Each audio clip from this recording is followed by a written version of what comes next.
Nakasilid sa drum, puno ng saksak at naaagnas na. Sa ganyang estado, natagpuan na ang isang lalaki na ilang araw nang nawawala sa Maguindanao del Sur. Para bigyan ng mukhang balita, Mobile Journal, Kayla Makantan.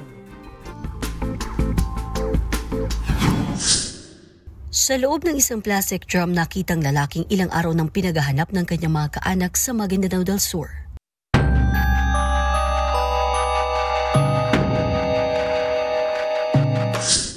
Sabado ng umaga, napansin ng mga residente sa Barangay Malala sa bayan ng Datu Paglas ang isang plastic drum sa gilid ng kalsada. Nang buksan, nagulantang sila sa nakita.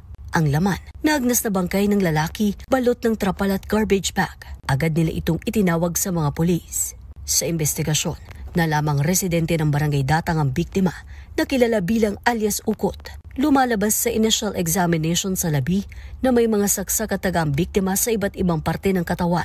Ayon daw sa kanyang kaanak, October 2 na magsabi siyang may tatagpuing kakilala, pero buhat noon hindi na siya na-contact. Isinailalim na sa Muslim burial rights ang labi. Sa sino mang makapagbibigay impormasyon sa krimen, ipagbigay alam sa pinakamalapit na himpilan ng pulis.